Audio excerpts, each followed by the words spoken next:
Hello, this is Michael, creating the video for you for leading into our third week of discussions.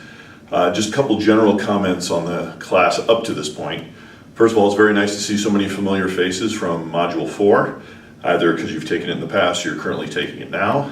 Hopefully seeing my name as the listed instructor didn't cause you to run screaming, so I appreciate that. Second of all, I think the discussions to this point have been really good.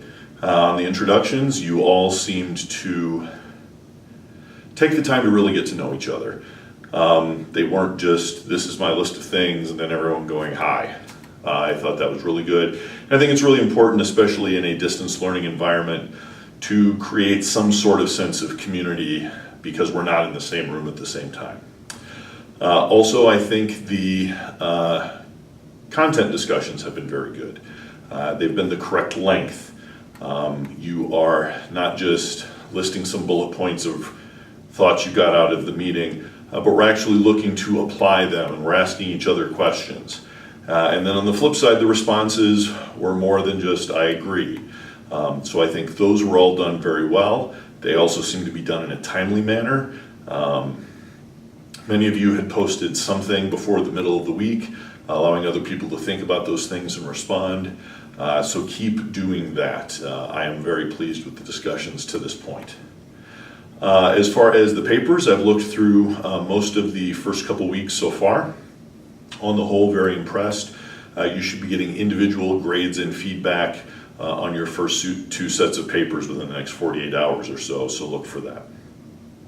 The other general comment I would like to put forward is, especially in an online class, it's very hard for the instructor to know how much to step in, how much to stand back. In this kind of a format, the instructor can really kind of dominate the conversation and overwhelm it without really intending to, simply by merely asking follow-up questions.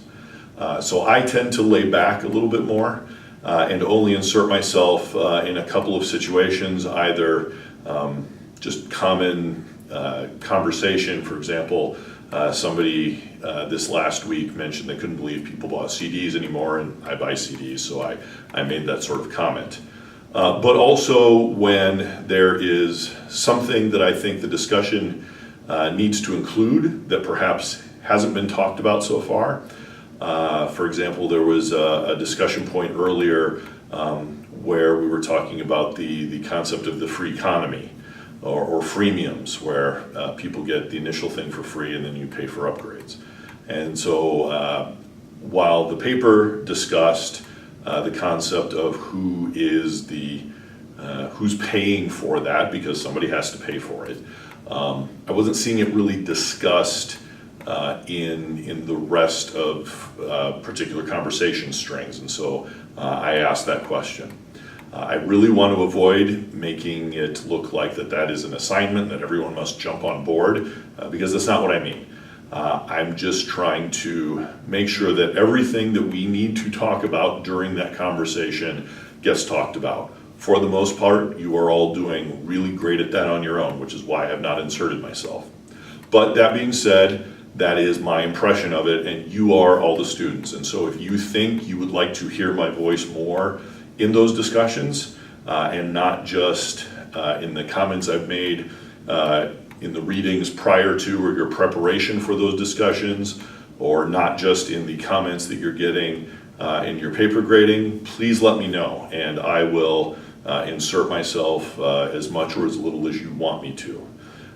Fundamentally, we believe that in this program, much of the value that you get is out of the experiences of your colleagues, both sharing yours with them and hearing theirs, so that you may incorporate those into your workspaces. So those are my general comments up to this point. Let's talk for a little bit about this coming week, week 3, in the B2B discussions.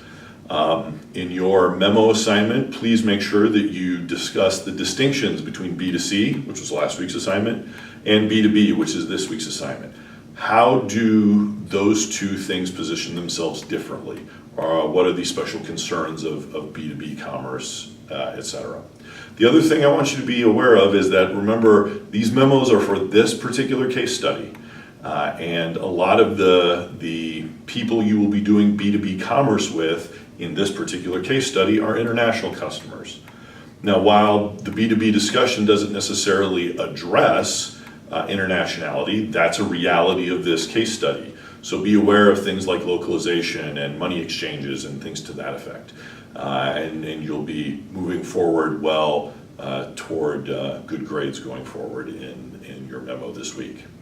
So that's all I have for you this week. Look for something like this next week and in subsequent weeks. Once again, if you have any questions specific to your particular situation, please don't hesitate to reach out to me directly via email or via my cell phone. And if you have questions for the general class, an assignment you think is unclear for everybody, or I had a date wrong as a due date, things to that effect, post those in the raise your hand area. Obviously, we also have the water cooler space. If you want to just have sidebar discussions, happy to do that as well.